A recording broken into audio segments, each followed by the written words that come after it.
इस बजट में व्यापारियों के लिए कुछ भी नहीं है, न कुटीर उद्योगों के लिए है, न एमएसएमई में कोई इन्होंने लाभ दिया है।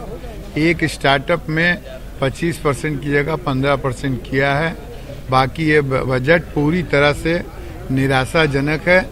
इस बजट के वजह से मिडिल क्लास और लोअर क्लास की हालत और ख़राब हो जाएगी, उद्योग बंद हो जाएंगे और प्रधानमंत्री का नारा लोकल को वोकल बनाना भी खत्म हो जाएगा। उम्मीदें तो व्यापारियों को बहुत थी, लेकिन सरकार का जो बजट आया ये बहुत ही निराशापूर्ण बजट रहा।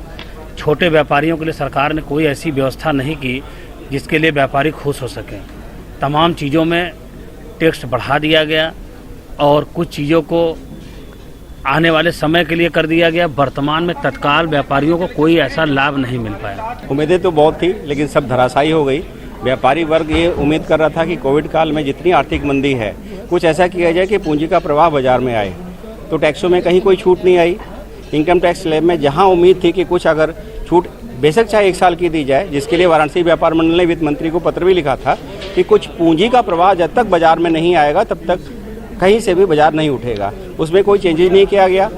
सिर्फ अगर राहत की बात देखें तो ये कुछ इन्होंने नया टैक्स नहीं लगाया, जिससे हम लोगों को डर हो रहा था। बजट कुल मिला के अगर देखा जाए तो कोविड के इस पे और जिस तरीके का हालात चल रहा है, सो ही है। जो पिछली बजट में दे दिया गया था उसी को उठा के पेश कर दिया गया है। और जहाँ तक हम महिलाओं के लिए हैं उसके लिए कुछ भी नहीं है। बजट लागू होते हैं लेकिन नियंत्रण वर्ग कुछ भी नहीं होता। जो सोशल होना चाहिए बिल्कुल भी नहीं होता है। इसलिए उस हिसाब से तो बजट ठीक ही ठीक है, कोई खास बजट नहीं है। बहुत अच्छा नहीं है, लेकिन अच्छा भी है, नहीं भी अच्छा है, बराबर भी है। कुछ दिया नहीं तो कुछ लिया भी नहीं।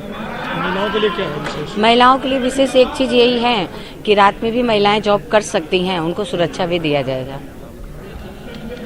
कितनी उम्मीदें थी बजट से आपको कोरोना काल देखते हुए? कोरोना काल को देखते हुए तो बिल्कुल उस लायक तो बजट नहीं है। कोविड में काफ़ी लोग टूट चुके थे, मध्यम वर्ग के लोग भी, तो उस हिसाब से बजट थोड़ा सा सरल और होना चाहिए था। कैसा उम्मीद थी आपको पहले से? हम लोग को तो उम्मीद यही किए थे कि थोड़ा लोन उनमें भी लोगों को फ़ायदा हो, जो टैक्स है उसको छूट किया जाता, लेकिन ऐसा कुछ हुआ नहीं है। बजट तो यही मान रहे थे कि कम से कम महिलाओं के लिए जो दिया गया है उस आधार पे बजट हम लोग के हिसाब से नहीं ठीक है।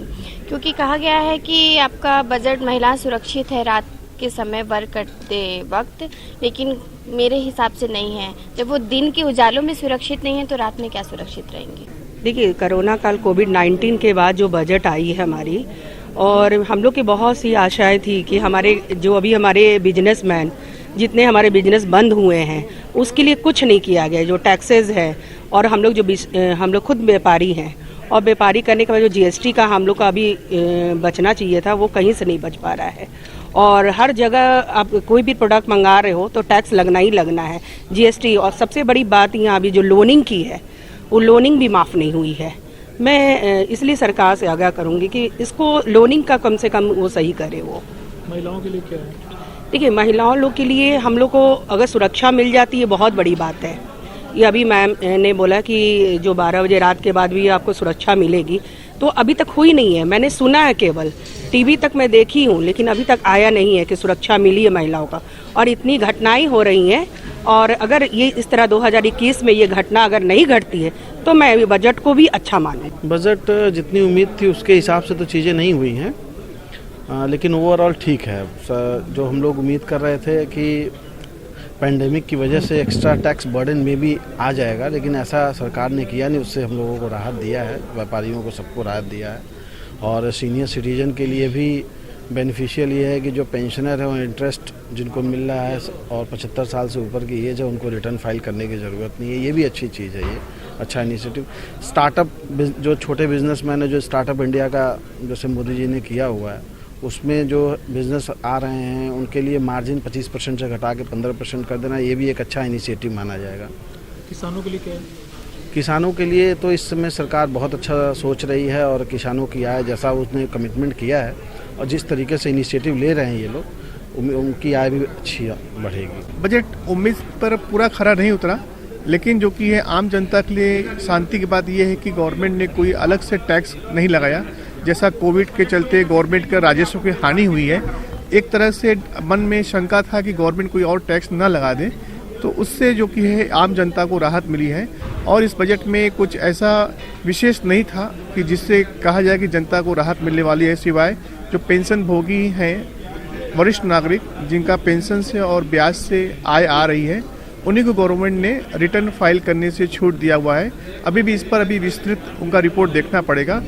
और जो कि है कोई ऐसा विशेष नहीं है जिसको हम स्पष्ट रूप से बोला जा सके। छोटे व्यापारियों को क्या लाभ है? छोटे व्यापारियों के लिए इस बजट में कोई खास नहीं है, क्योंकि उसमें जो पिछले साल का जो उनका स्टेटमेंट था वही चलेगा। इस बार कोई छोटे व्यापारियों के लिए अलग से उनका नहीं आया है। जो भी आया है वो फॉरेन डायरेक्ट इन्वेस्टमेंट के लिए आया है, बीमा कंपनी के लिए आया है। छोटे व्यापारी के लिए इस साल बजट में कुछ राहत की बात नहीं है। देखिए, उम्मीद तो बहुत कुछ थी, उम्मीदें रहती भी हैं, लेकिन सरकार ने मिला जुला कर जो उसके खजाने में था देने का प्रयास किया है। इंफ्रास्ट्रक्चर पर पूरा ध्यान दिया है, हेल्थ सेक्टर पे ध्यान दिया है, एमएसएमई के लिए भी कुछ करने की कोशिश की है, लेकिन जितने कुछ की उम्मीद थी, क्योंकि एमएसएमई आज अर्थव्यवस्था की रीढ़ है, उतना नहीं दिखाई दिया। फिर भी उम्मीद करते हैं कि मिला जुला कर बजट जो है वो संतुलित है और आगे बहुत कुछ देते रहेंगे। बीच में जैसे पहले एक कमबख्त वर्ष गया दिया, वैसे फिर आगे भी कुछ न कुछ मिलता रहेगा। महामारी ने कितना प्रभावित किया? पूरा ही प्रभावित किया। उसमें इन्होंने जो बूस्टअप किया था बीच में, तो उससे काफ़ी हद तक राहत मिली थी। मिला जुला के ठीक रहा बजट। विशेषतः इंफ्रास्ट्रक्चर को इन्होंने फोकस किया, बैंकिंग व्यवस्था को सुदृढ़ करने के लिए काम किया, सब ठीक रहा। वित्त मंत्री महोदया ने इस बजट के माध्यम से आधारभूत संरचना के उन्नयन और सुधार में के लिए विभिन्न योजनाएं शुरू की हैं, जिनमें नई सड़कों का निर्माण, नए एयरपोर्ट, नए विद्यालय, डेडिकेटेड फ्रेट कॉरिडोर, इन सब चीज़ों से रोजगार बढ़ेगा। बाज़ार में जो लिक्विडिटी की प्रॉब्लम थी वो दूर होगी। रोजगार बढ़ने से जो कोविड पोर्शन में लोग तमाम बेरोजगार हो गए थे और एक देश की बहुत बड़ी समस्या थी, उसमें काफ़ी सुधार मिलेगा। शिक्षा एवं स्वास्थ्य के लिए इस समय देखिए सबसे बड़ी समस्या कोविड, उन्होंने स्वास्थ्य के लिए इतना अच्छा बजट दे दिया है कि उससे भी उभरने में अपनी अर्थव्यवस्था को, अपने देश को काफ़ी सुविधा होगी। कुल मिला के यह बजट विकास के लिए ही बना है और सभी वर्गों का ध्यान रखा गया है। आयकर में बहुत विशेष बदलाव नहीं किए गए हैं, लेकिन जो ई ट्रिब्यूनल, देखिए भ्रष्टाचार दूर करने का एक ही रास्ता था। जब करदाता और अधिकारी आमने सामने होंगे तो भ्रष्टाचार होगा ही। उन्होंने पहले ही ये असेसमेंट और ये अपील कर दी थी, ट्रिब्यूनल को भी उन्होंने ई कर दिया। इससे भी भ्रष्टाचार को दूर करने में आराम सहायता मिलेगी। बेफालतू का जो लोगों को लखनऊ, कानपुर, दिल्ली, बम्बई भाग के जाना पड़ता था ट्रिब्यूनल का केस कराने के लिए, उसमें समय की और सहूलियत होगी। कुल ले दे के ये बजट विकासोन्मुख है और सभी वर्गों का ख्याल रखा गया है। हम अपेक्षा करते थे सरकार से कि हम यहाँ वाराणसी से ईंटों का एक्सपोर्ट कर रहे हैं यूरोपीय देशों को, और इस समय यहाँ से बाहर जाने वाली वस्तुओं के निर्यात पर अगर फ्रेट सब्सिडी सरकार देती है तो निर्यात को बहुत ही अच्छा प्रोत्साहन मिलेगा। एक बहुत बड़ी पहल हमने बनारस में करी है ईंटों को एक्सपोर्ट करने की, जो कि पूरे देश से बहुत ही गिने चुने 1-2 एक्सपोर्टर्स हैं जो ब्रिक का एक्सपोर्ट करते हैं, और उसमें भारी आइटम होने की वजह से भाड़ा बहुत ज़्यादा लगता है। अगर इस तरह की सुविधा हम लोगों को फ्रेट में सब्सिडी किसी प्रकार की मिलती तो ये एक निर्यात के लिए नया क्षेत्र खुलता। बदलाने जी, आप इस व्यवसाय से जुड़े हुए हैं, लॉकडाउन ने कितना प्रभावित किया और उसके बाद उम्मीद कितनी थी सरकार से और मिला कितना? वैसे तो लॉकडाउन में सारे व्यवसाय ही बंद रहे, लेकिन निर्माण के क्षेत्र में पहले से बहुत ज़्यादा मंदी थी।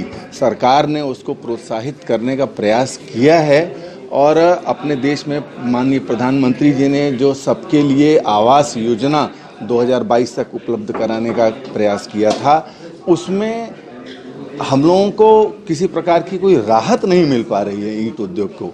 तो हम ये चाहते हैं कि ईंट उद्योग के लिए सबसे बड़ी जो मिट्टी के ऊपर पर्यावरण की बहुत ज़्यादा रोकें लगाई गई हैं, ये इतना अच्छा प्रोडक्ट होने के बावजूद इसको प्रोत्साहित नहीं किया जा रहा है। सरकार को इसको भी आगे बढ़ाने के लिए प्रोत्साहन देना चाहिए। सरकार का आज का जो बजट है टैक्स पेयर के लिए उन्होंने कोई भी छूट नहीं दिया और ये पहले से अनुमान था कि चूंकि ये कोविड के बाद का बजट है और सरकारी अर्थव्यवस्था की स्थिति ठीक नहीं है, जीडीपी काफ़ी डाउन है, इसलिए कोई रिलीफ मिलेगी नहीं हमारे। लेकिन फिर भी जो टैक्स रिफॉर्म था उन्हें कुछ करना चाहिए था। जैसे हमारे इनकम टैक्स में 115 BB सेक्शन है जिसमें कि टैक्स पेयर के ऊपर जो 69 में एडिशन लोग करते हैं उस पर 78% करीब टैक्स आता है, जिससे कि काफ़ी प्रॉब्लम टैक्स पेयर्स को हो रही है। उसमें उन्होंने कोई सुधार नहीं दिया।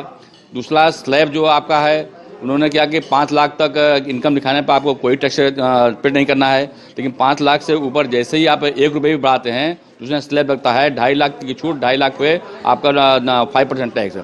1 रुपये बढ़ाएंगे तो 12,500 रुपये टैक्स इफेक्ट आपका आता है और 1 रुपये की इनकम के लिए 12,500 रुपये एसएससी टैक्स पेड क्यों करेगा? इसलिए 5 लाख से ऊपर एसएससी जल्दी जा नहीं पा रहे हैं। इसमें उनको रिफॉर्म करना था, वो भी रिफॉर्म नहीं किया।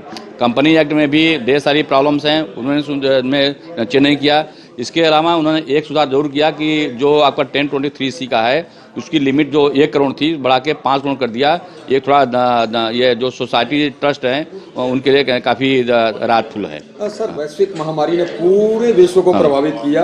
आप एक चार्टर्ड अकाउंटेंट, उस नजरिए से कैसा बजट है सरकार का? ये वैश्विक महामारी के कारण से जो भी आर्थिक क्षति सरकार को हुई है, क्योंकि सरकार को चलाने के लिए फंड भी चाहिए और यदि फंड नहीं आएगा तो गवर्नमेंट चलेगी कैसे? इसलिए उसी उम्मीद के अनुसार से उन्होंने बजट बनाया है और जो पहले के टैक्स लेवी हैं उसी को उन्होंने लागू किया है। जिस तरह का बजट आज आया है उस तरह के बजट से हम जैसे लघु छोटे उद्यमी जो है में थोड़ी निराशा है कि ना ही उनके लिए कुछ बजट में पैकेज दिया गया, ना ही उनको कोई प्रोत्साहन के लिए प्रोत्साहित किया गया और ना ही हम पूर्वांचल के वासियों को कोई भी पूर्वांचल का पैकेज नहीं मिला। कई सालों से हम लोग जिसकी मांग करते आए हैं, लेकिन आज भी पूर्वांचल उपेक्षित है। पूर्वांचल के हमने देखा आज बजट में उत्तर प्रदेश तक को कुछ नहीं मिला, जिस कारण से कि आज हम लोग बहुत ही निराश हैं इस बजट से। और हम लोग अपेक्षा तो रखते हैं कि सरकार जो है हर लोगों के लिए जिस तरह का अभी उन्होंने आश्वासन दिया है, जिस तरह से लोगों को बताया है, उस तरह से सरकार के द्वारा हम लोग आशान्वित तो हैं, लेकिन जो बजट आया है वो बहुत ही पूर्वांचल वासियों के लिए निराशाजनक है। सर, वैश्विक महामारी ने एकदम से रोक दिया था उद्योग को, कितना प्रभावित किया और कितनी उम्मीदें थी वैश्विक महामारी के बाद कि आप उभर पाए? देखिए, वैश्विक महामारी से हम लोग ने सरकार को उभारने का बहुत प्रयास किया है और सारे छोटे व्यापारियों ने, बड़े व्यापारियों ने मिल करके सरकार को उभारा है। आज आपने देखा होगा कि उन्होंने वित्त मंत्री जी ने ये कहा है कि हम लोग की जो वो राशि है, कर की राशि है 1 लाख करोड़ के ऊपर आई है। ये दर्शाता है कि व्यापारियों ने प्रयास किया है, मेहनत किया है और सरकार को कर देने में कोताही नहीं बरती है। उसके बावजूद सरकार ने छोटे व्यापारियों को, जिनका कि जीडीपी में 49% की भागीदारी है, उनके लिए कोई प्रोत्साहन पैकेज का ऐलान नहीं किया, जिस कारण से हम लोग में निराशा है। किसान बजट था और सबसे ज़्यादा किसान पर ही फोकस था सरकार का। किसानों का जो मुद्दा चल रहा है, किसानों की जो भीड़ भाड़ रैलियां और जो किसानों के लिए एमएसपी का जो कारण चल रहा है, इसलिए मैं ये देखता हूँ कि 50% से ऊपर आज का बजट किसान पर ही आधारित है। ये किसान बजट है। कोविड काल की महामारी के बाद यह बजट अपने आप में महत्वपूर्ण है। कोविड काल में पिछले साल भर से भारत की जनता, भारत का उद्योग, भारत का इंफ्रास्ट्रक्चर सेक्टर सब डम पड़े हुए थे, सब रुके पड़े थे। इन सारे सेक्टर्स को खोलना और उसमें पुरानी स्थिति को वापस ले आना इस बजट का उद्देश्य है। दूसरा चीज़ है कि सबसे अच्छा जो बजट में मुझे लगा, स्वास्थ्य सेवाओं पर धन अधिकतम आवंटित करना, क्योंकि स्वास्थ्य ही इस समय महत्वपूर्ण है। इस समय जीवन की रक्षा करना, जीवन को बचाए रखना और जीवन को स्वस्थ रखना, ये सबसे बड़ा ध्येय है भारत के लिए। तो सरकार ने बजट में स्वास्थ्य सेवाओं पर अपना ध्यान फोकस करके उन्होंने एक सकारात्मक कदम किया। कुल मिला जुला का यूँ कहिए कि जैसा प्रधानमंत्री ने कहा था कि हमारा जो बजट होगा वह आत्मनिर्भर भारत का बजट होगा, तो देखने से लगता है कि आत्मनिर्भर भारत का यह बजट आत्मनिर्भर भारत की ओर बढ़ने वाले कदम का ये बजट है। इससे युवकों को फायदा होगा, रोजगार भी इसमें सृजन की संभावना है और कृषकों को अधिकतम लाभ देने की सिफारिश इस बजट में की गई है। कि उन्होंने जब कहा कि कृषक के आय को हम दुगना करेंगे, तो उसका मतलब यह है कि यूटोपिया नहीं है, स्वप्नलोक नहीं है, ये यथार्थ है कि कृषकों का जो आय है वो दुगना हो जाए। तो कृषकों पर, खेती पर और इंफ्रास्ट्रक्चर डेवलपमेंट पर, स्वास्थ्य पर, शिक्षा पर यह बजट एक महत्वपूर्ण कदम होगा, ऐसा मैं मानता हूँ। सबसे बड़ा महत्वपूर्ण बात यह है कि जैसा गडकरी के बयान से लगा कि जो पूर्वांचल का उत्तर प्रदेश का क्षेत्र है उसको हाईवे का हब बनाने का जो की घोषणा की गई, यह एक सबसे महत्वपूर्ण कदम है। इस हाईवे के हब बनने से पूर्वांचल में न केवल रोजगार मिलेगा, बल्कि जो पूर्वांचल पिछड़ा हुआ पूर्वांचल माना जाता है उसमें उसके विकास में गति आएगी, नए उद्योग धंधे लगेंगे, किसानों की स्थिति और सुधरेगी और मार्केट जो बाजार होगा उसका नए बाजार का सृजन होगा। और जो सबसे बड़ी बात वहां की गई कि पूर्वांचल में मंडियों की संख्या कम है, तो इस बजट ने इस बात का संकेत दिया है कि हम पूर्वांचल के क्षेत्र में भी मंडियों की संख्या बढ़ाएंगे ताकि कृषकों को अपेक्षित लाभ हो सके। देखिए, कमियां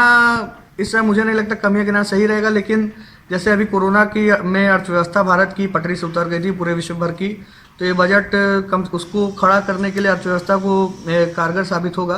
कुछ चीज़ें हैं जैसे शिक्षा के क्षेत्र में और अच्छा बेहतर किया जा सकता था, और जो मिडिल क्लास है, जो मध्यम वर्गीय सर्विस क्लास जो जिसको हम कहते हैं, उसको और थोड़ी कुछ टैक्स में राहत दी जा सकती थी या उससे जुड़ी हुई चीज़ों में उसको राहत दी जा सकती थी, जो नहीं इस बार मिल पाई।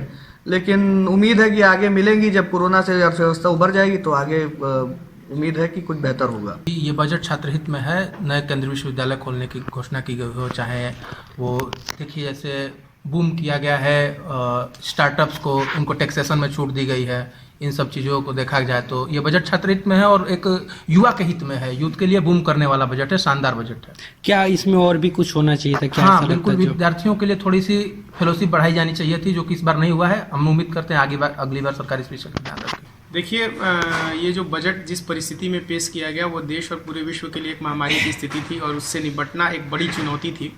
तो जिस तरह हेल्थ सेक्टर पे ध्यान दिया गया, ये तो अवश्यंभावी था भी कि हेल्थ सेक्टर पे एक बड़ा निवेश होगा, लेकिन ये एक क्रांतिकारी निवेश भी कहा लाएगा, क्योंकि आगे के समय में जो हम देख रहे हैं कि जब हेल्थ सेक्टर पूरा प्राइवेटाइजेशन की तरफ जा रहा था, उसमें पब्लिक सेक्टर पे एक पब्लिक हेल्थ के लिए एक बहुत बड़े पैसे की ज़रूरत थी और वो ये बजट देता हुआ दिख रहा है। बाकी सामग्रिक रूप से अगर देखा जाए तो बजट जो है कि देश के विकास को नई गति देगा। हाँ, हालांकि थोड़ा सा हमें उच्च शिक्षा में और निवेश की ज़रूरत थी, और खासकर जो फेलोशिप्स हैं और जो नए केंद्रीय विश्वविद्यालय लेह में एक केंद्रीय विश्वविद्यालय लेह में घोषणा की गई है, लेकिन ऐसे कम से कम 20-25 केंद्रीय विश्वविद्यालय और खोले जाने की आवश्यकता नई शिक्षा नीति को देखते हुए। तो ये एक कमी दिखी कि हाँ, वो विजन थोड़ा सा कम दिखा कि हम 20-25 विश्वविद्यालय खोलें ताकि नई शिक्षा नीति जो इम्प्लीमेंट हो तो वो ठीक तरीके से इम्प्लीमेंट हो। लेकिन हम उम्मीद करते हैं क्योंकि जो व्यवस्था है, अभी जो स्थिति है, उसमें हर चीज़ संभव नहीं थी, तो सरकार ने एक अच्छा बजट, समन्वित रूप से एक ठीक ठाक बजट पेश किया है। किसानों के लिए थोड़ा इस बार अच्छी खबर है इसको जी हाँ, जो सेस लगाया गया कृषि क्षेत्र के लिए।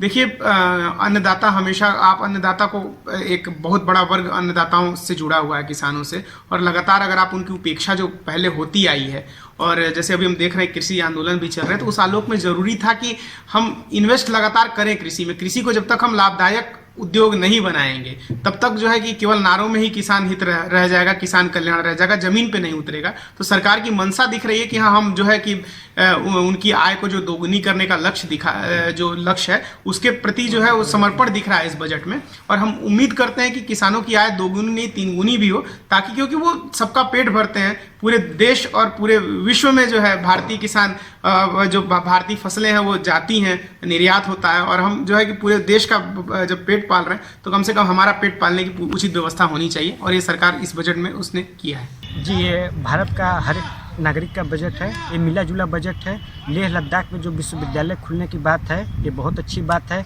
लेकिन जो सरकार 30,000 प्राइवेट बसों के संचालन के लिए कह रही है ये सोचनी बात है। सरकार कह रही कि हम विश्वगुरु बनेंगे और आप 2 सरकारी एक बैंक को निजीकरण कर रहे हैं, ये विचार करे सरकार। और दूसरी बात है, एक जो अच्छा कार्य हुआ है उच्च शिक्षा आयोग का गठन, ये सरकार का अच्छा कार्य हुआ है। और जो 35,000 करोड़ SC छात्रों के लिए बोल रहे हैं, आपको ये विचार करने के लिए है कि आप हर बार ऐसा बोलते हैं, ये उन लोगों को स्कॉलरशिप के माध्यम से जाएगा कैसे? हर बार ये होता है। तो ये सब चीज़ें हैं, सरकार का मिला जुला बजट है। ये बिल्कुल इस बजट का मैं स्वागत करूंगी, क्योंकि जो परिस्थिति रही, कोविड जैसी महामारी रही और उससे उबरकर हमारे देश में इतना अच्छा बजट आया, उस बजट का मैं स्वागत करूंगी। उस बजट में कई ऐसे बिंदु हैं जिसकी मैं चर्चा प्रमुखता से करना चाहूँगी, जैसे कि 100 सैनिक स्कूल बनाने का जो बजट में आया है। 100 सैनिक स्कूल, ये बहुत बड़ी चीज़ है देश के लिए। सैनिक स्कूल क्या सिखाता है? बच्चों को डिसिप्लिन सिखाता है, जो हमारी संस्कृति है उसको सिखाता है, तो ये बहुत ही बेहतरीन रहा। इसके साथ ही लेह में एक केंद्रीय विश्वविद्यालय खोलने की भी बात की गई है, तो वो भी लेह में जो हमारा अभी लद्दाख का हिस्सा बना हुआ है, वहाँ एक केंद्रीय विश्वविद्यालय भी एक गर्व का विषय है। मैं इसका भी स्वागत करना चाहूँगी।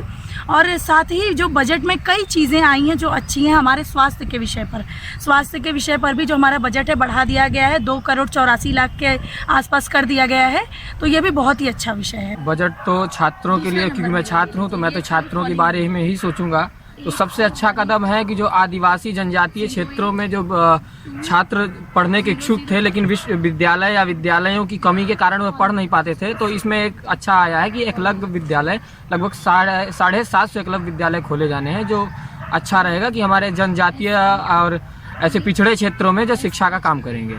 और हायर एजुकेशन कमीशन की स्थापना की गई है, जो ये भी अच्छा पहल है कि सारे निर्णय अब हायर एजुकेशन कमीशन लेगी। बजट में जब कोविड काल में पूरे देश में शिक्षा बंद हो गया था, ऑनलाइन व्यवस्था पे सभी लोग आधारित थे, उस समय में हमारा देश तैयार नहीं था। हमारे देश में आज भी बहुत आबादी का एक बड़ा वर्ग, बड़ी संख्या आज भी जो है कि साधन विहीन है, उसके पास संसाधन की कमी है, शिक्षा से वो डायरेक्ट नहीं जुड़ पा रही है। इस दिशा को देखते हुए, चाहे इस विषयों को देखते हुए हमारी सरकार को जो बजट निर्धारित करना चाहिए, उसमें कुल मिला के निराशा और आशा दोनों चीज़ें हैं। आशा की बात करूं मैं तो जो अनुसूचित जाति और जनजाति के हितों को ध्यान में रखते हुए एकलव्य विद्यालय 700 खोलने की पेशकश भी स्वागत योग्य है। 370 हटने के बाद लेह लद्दाख को नई धारा में, नई दिशा में, मुख्य धारा में जोड़ने की जो पेशकश हुई है केंद्रीय विश्वविद्यालय के माध्यम से, यह भी स्वागत योग्य है। लेकिन हम बताना चाहते हैं कि आज भी जो ऑनलाइन प्रक्रिया चल रही है कोविड के दौरान, अभी तत्काल की बात मैं कर रहा हूँ, पूरे देश के केंद्रीय विश्वविद्यालयों में यही है, तो आज भी हमारे पास ऐसे छात्रों की संख्या है जिनका भारी संख्या में छात्र हैं जो ऑनलाइन शिक्षा से वंचित रह जाते हैं। इन लोगों के लिए सरकार ने कुछ नहीं किया कि ऐसे छात्र जिनके पास संसाधन की कमी है, ऐसे आपदा में कैसे शिक्षा प्राप्त करेंगे, कैसे कर रहे हैं, उनका भविष्य कहाँ जा रहा है। इसलिए जो है कि इन विषयों पर सरकार ने ध्यान नहीं दिया। नीचे उतर के धरातल पे क्या आपका इम्प्लीमेंटेशन क्या होना चाहिए बजट का। दूसरी बात मैं बताऊं कि रोजगार के दिशा में, तो रोजगार में हम लोगों ने निजीकरण को हमेशा देखा, निजीकरण को बढ़ावा दिया जा रहा है। आप FDI में 74% कर दिए, आप बिजली में PPP मॉडल लगा दिए, इसमें बेरोजगारों के रोजगार की सुनिश्चितता अब बरकरार नहीं कर पा रहे हैं, हितों की अनदेखी हो रही है। लेकिन यह एक समावेशी बजट था, जो कोरोना के बाद का यह बजट है जिसमें पूरी आर्थिक स्थिति जमीन पे थी, इसलिए स्वागत करने योग्य है बजट। देखिए, यह बजट को देखा जाए तो बजट की जब समग्रता की चर्चा करेंगे, क्योंकि किसी भी देश का बजट वहाँ की मूलभूत आवश्यकताओं को ध्यान में रखकर ही पेश किया जाता है, और उसमें लगभग उन सारे विषयों को जोड़ के ही वो बजट पेश किया जाता है, तो उसे बेहतर और अच्छा माना जाता है। भारत सरकार का यह जो बजट इस वर्ष जो पेश किया गया आज बजट दिवस के दिन, उसमें कोरोना काल के बाद का यह बजट देश कोरोना काल में कोरोना महामारी से शारीरिक रूप से ही अस्वस्थ नहीं हुआ था, बल्कि शैक्षणिक रूप से, आर्थिक रूप से और सामाजिक रूप से भी अस्वस्थ हुआ था।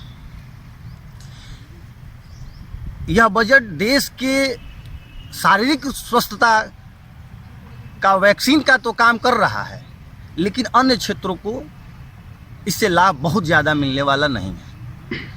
छात्रों के लिए यह बहुत ही हास्यात्मक है। उसमें एक सकारात्मक विषय यह है कि हायर एजुकेशन कमीशन की बात की गई है, जिससे कि शिक्षा में पारदर्शिता तो होगी, लेकिन कुछ उस तरीके के नए निर्माण या नए इंफ्रास्ट्रक्चर या नए उस तरीके के डेवलपमेंट की बात नहीं की गई है जो कि एक बेहतर जिसे माना जाए।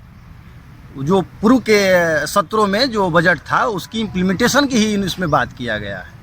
तो इस दृष्टिकोण से यह बहुत ही बेहतर बजट नहीं माना जाए।